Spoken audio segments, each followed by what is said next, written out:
Everybody loves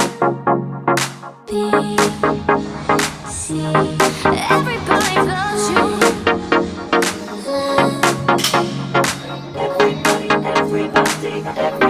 Everybody.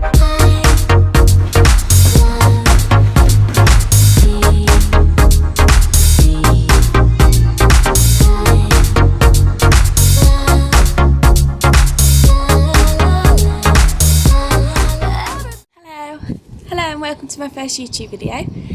My name's Katie and I've just set up an online training and nutrition business called kthfit.com.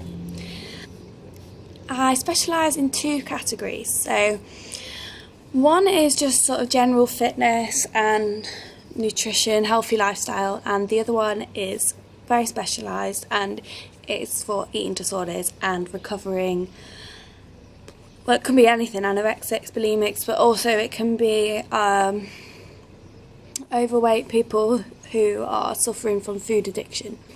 So I should probably tell you a bit about myself and my journey. So I started off up until about 2014. I was quite a happy girl, just easygoing. Always quite sporty. I've played tennis years of my life, probably about 7 years. Started when I was about 6. So that was my only really major sport, and I used to do running quite a bit. Nothing like big, didn't do running competitions, but I used to go on the treadmill quite a lot. And so pretty good fitness level. And it got to 2014, I don't know, I just started to feel quite insecure about my body. Very self-conscious. A fair bit of stress at home, and so the two things combined just led me to start restricting my food, and I did this because I felt quite in control and I felt like it was the only thing that I could control in my life. So I think it's about February, I started to restrict certain foods. This was 2014. So I just cut out little things like sweets. I remember giving up sweets for Lent. So I didn't eat them, I cut those out first, and then after sweets I was also vegetarian at this point, so I started to cut out corn. So at this point I was literally just having like salads for dinner, fruit for breakfast, and probably like fruit and yoghurt for lunch. So not a lot, and I was also still working out quite a lot, so I'd run for about 40 minutes on the treadmill 3 times a week, and I was still. My boyfriend at the time took me to see a doctor, and they gave me a helpline to ring, and it was really, really slow getting to any help. So it's probably about end of April I finally managed to go and see a consultant, and she said that I had anorexia. At this point I weighed about 49 kilograms and I'm 5'6". So I got my diagnosis and they kind of referred me to an eating disorder team in my local area. And it took another month for me to get seen, so it was really, really slow progress. So eventually I got seen at this local hospital, and my weight had dropped to about 46 kilograms, I think, at the time. So it dropped quite a lot again. And I think the habits were getting worse, so at this point I'm probably just eating like an apple, probably about an apple a day, maybe a bit of salad in the evening. And when I say salad, it's been like lettuce and cucumbers, so not a lot at all. So my weight kept dropping, and then when I'd been to see this lady, she was actually going on holiday for 2 weeks, so I had no care for 2 weeks.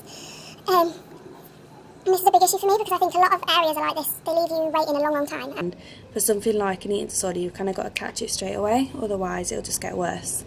So went downhill from there. It got to about June, and I've been going to this day programme that they set up, where you go in and mix with other people, but I think I found the other people quite triggering. I think I was better when I was in my own environment, and I would have been better just on my own. And there wasn't a great deal of counselling, so my counselling session was basically me going in, getting weighed, and talking about how I felt about, I'd probably lost weight, so talking about how I felt about the weight.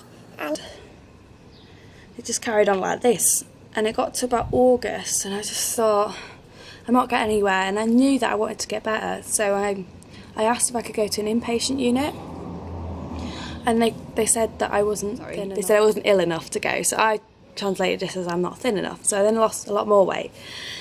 I got down to about 38 kilograms, and then they decided that I needed to go to an inpatient unit, and the only ones available were London and Grimsby, so I went for Grimsby because it was closer to me. And I was admitted on September 15th 2014, and they were amazing. It was called Ravian Fields, and the staff were unbelievable. 24/7 they were there, and there was only 5 people in that unit, so it was only me and 4 others, so it was a lot less triggering. You picked up on a lot less of other people's habits, whereas I know a lot of units in the UK there can be like 20 people in there, and I think that's quite hard. So I stayed in there until January 2015, about the 30th of January, so it's about give or take 6 months. I'm glad I did, because I wouldn't have got better on my own. But when I came out, because I'd had like 24-hour care, it was very weird, because I was at home, my parents were at work, and I was just on my own in this house, and it was like, I don't know, there was no one else there. I found this very hard, so I got quite depressed because it was quite lonely. So I started to go back into a bit of a lapse.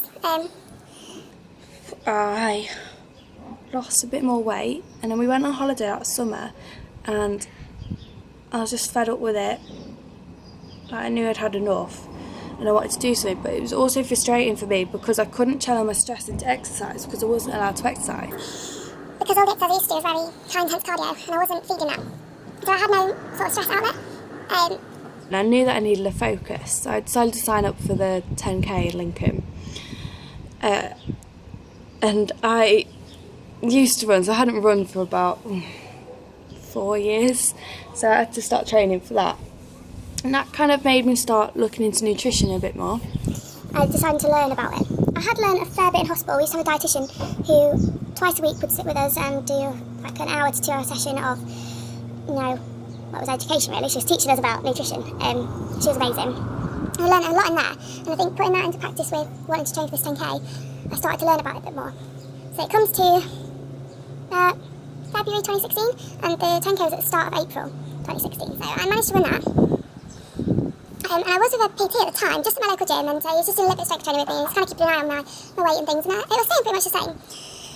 But it did go up a bit, because from December 2015 to February, I started getting a bit of a bad habit of binge eating. And I think it was because my body was so starved before. Even though I'd come out of hospital, I'd had that lapse, and eating still wasn't back to normal. So I had a bit of a dark time with binge eating, and I couldn't really get a lot of help for it. I think because a lot of people didn't understand it from the background I was from anorexia, people didn't know how to handle binge eating. So I didn't really have a lot people to turn to.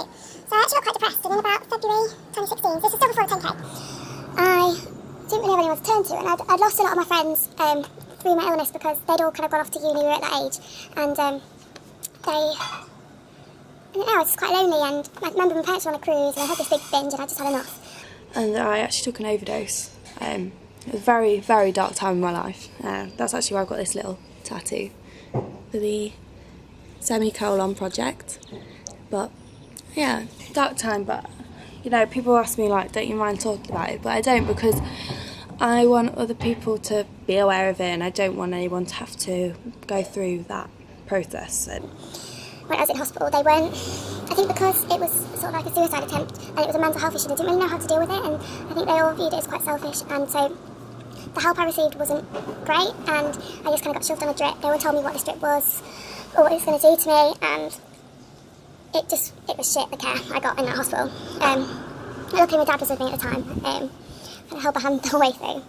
And in that hospital bed, we kind of like, we were talking, and I just said to my dad, I've been in and out of hospital for the past 2 years, and I want to make something of my life. So we came up with a little plan, and we decided that I'd finish this 10k, and then why didn't I go and contact a personal trainer? Because I liked exercising, but why don't we find something that I can do that's not going to be detrimental to my health? Now, I was diagnosed with osteopenia in hospital, which is brittle bones. It's not as severe as osteoporosis, because you can reverse it, but that's how I was diagnosed with. So I did this 10k in April. So I decided to contact a personal trainer, and it was actually an online coach she's called Melissa. I'm still with her now, and she is amazing. She took care of me from June 2016, so only June last year. And we started building up my food, because at this point I was only on like 900 calories, so my metabolism was just gone. So we've been working the past year to try and build my metabolism up, put on some muscle, and it was about July. I'd been looking into bikini competitors and I thought, you know what, I think that's a good focus for me. That's something I want to challenge myself on. So I decided I'd do a bikini contest, which is actually coming up in October. And basically, I'm going to start my prep series. So I'm going to start filming and recording everything that happens in my prep, good, bad. So stay tuned on my channel. Also on my channel, I'm going to go into a bit more detail about all these eating disorders and training types and what I've got to offer to you. So thank you for watching.